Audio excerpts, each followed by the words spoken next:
Друзья, всем привет! Не так давно вышла новая HyperOS 2 Global, и многие сразу заинтересовались тем, а какие стоковые приложения можно поставить уже сегодня на свой Xiaomi и какие фишки можно как бы-то активировать. Сразу хочу сказать, что приложений не слишком много можно вытянуть и поставить уже сегодня на свой Xiaomi HyperOS 1, но в целом поиграться с некоторыми возможностями можно. Поэтому присаживайтесь поудобнее, и мы с вами начинаем.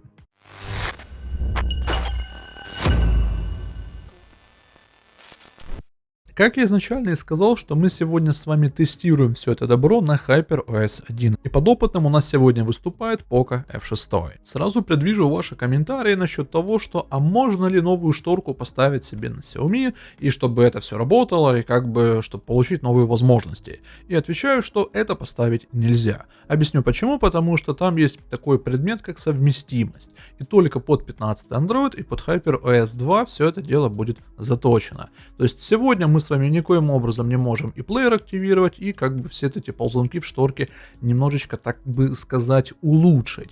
Но я думаю, что на тот же Poco F6 уже в скором времени прошивка пройдет, и все будут этому рады. Что же, первое, с чего с вами начнем, это приложение Заметки. Новое приложение, которое имеет, кстати, новую нумерацию. Сейчас я вам продемонстрирую, чтобы вы не думали, мол, я там что-то как бы-то использую такое левое. Вы также сейчас можете заметить, что у меня на английском языке. Но не переживайте, все сегодняшние приложения у нас полностью локализированы, а на английском языке у меня почему? Потому что поставил новое приложение безопасность, но к нему мы еще придем.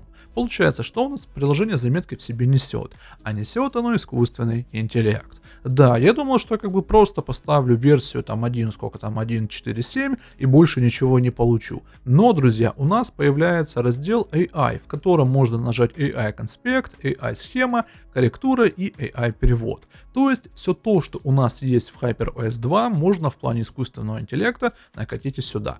И я вам демонстрирую, что эта тема действительно работает. И чтобы вы не думали, мол, это какая-то там фигня. Но, кстати говоря, мне потребовалось зайти в Mi аккаунт, чтобы весь этот искусственный интеллект заработал. И вот в плане заметок эта тема рабочая, вы себе можете это без всяких проблем поставить. Следующее приложение, которое также можно накатить без всяких проблем, это погода. Что нового в погоде? Добавляются новые 3D модели для осадков, ну или же для вашей текущей температуры. Вот вы можете наблюдать на примере дымки, как это реализовано. И соответственно, когда снег, там новые модели, когда дождь, когда солнце, когда там туман, буря, ну и тому подобное.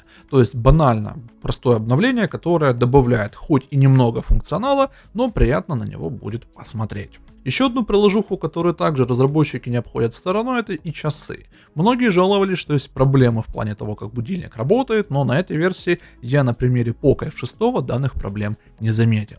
Что по часам, также редизайн мировых часов и редизайн таймера. Кто-то может сказать, что вот зачем нам эти обновления, как бы для чего вообще часы. Опять же, друзья, в новой оболочке это все добро есть, и вам в любом случае впереди придется с этим взаимодействовать. Так что можно сейчас обновить, попробовать, если не понравится, всегда же можно откатить. Не забывают разработчики, конечно, из-за приложения диктофона. Но для того, чтобы вам диктофон полноценно поставить, необходимо будет установить как его версию 6.1.32, а также приложение субтитры. Что нам позволяет тут сделать, получается, диктофон, мы нажимаем на запись, и далее в прямом эфире диктофон будет нам расшифровывать наш голос. То есть, опять же, друзья, искусственный интеллект должен был появиться в HyperOS 2, но, как вы можете заметить, и на HyperOS 1 также все это добро работает.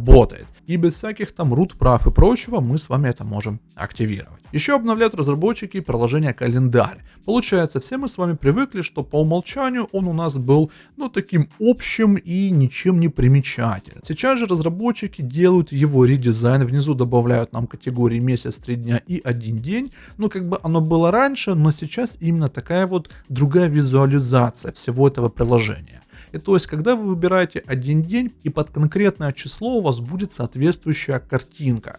И эти картинки не повторяются. Опять же, для кого-то может быть это не сверх-вау обновление, но опять же, что разработчики нам дают в HyperOS 2, о том я вам, собственно, и рассказываю. Еще мы выкладывали у себя в телеграм-канале приложение файловый менеджер, но опять же там нечего рассказывать, все по умолчанию остается. Что же касается приложения галерея, которое также было у нас опубликовано, версия, смотрите, вот такая 3.8.0.5 Global, но сверх чего-то я не заметил по именно галерее. Разработчики в китайской прошивке там поменяли вообще внешний вид этого приложения, но глобальная версия осталась, увы, без изменений. И, наверное, самое такое крутое, то, что в принципе удалось поставить из HyperOS 2, опять же, это не из глобалки, это из китайки, потому что вот сегодня, а именно 27 числа, был показан новый Redmi K80 Pro, и там разработчики продемонстрировали новый Game Turbo. И выглядит он следующим образом. К примеру, открываем любую игру, там Subway Surf, Genshin, там еще какую-то игру. Сделали мы только что свайп по боковой панели, и далее получаем действительно улучшенный Game Turbo. Еще момент, тут есть китайщина, есть некоторые сервисы, которые только для китайского рынка, и поэтому в наших краях и широтах оно работать не будет. Но то, что нас больше всего заинтересует, это перформанс, ну или же производительность, где вы можете выбирать, что вам необходимо лучше выставлять. Либо количество кадров вам важно, либо же вам наоборот важно качество картинки, либо же тут можно выбрать режим кастом, то есть пользовательский, и более гибко настроить те стили, которые будут отображаться, а также то, как будут реагировать жесты, ну или же в целом нажатия. То есть кастомизация есть, гибкость есть, и вы можете с этим играться и действительно получать новый пользовательский опыт в играх. Честно говоря, друзья, я надеялся, что получится больше приложух заставить работать на HyperOS 1, но разработчики, видимо, поняли, что давать такую лафу для пользователей это, ну уж слишком, потому как им будет просто неинтересно переходить на новую там оболочку, там, ну в нашем случае это HyperOS 2. И поэтому лишь только определенные приложухи можно накатить, плюс если у вас смартфон Xiaomi, то вам еще подойдет и новая системная оболочка.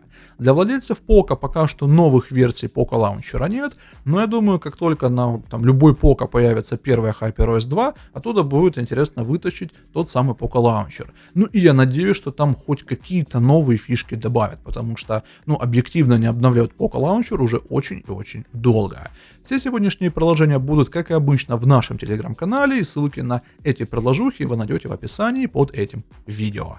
Ну а на этом у меня на сегодня все. Спасибо за внимание и до новых встреч.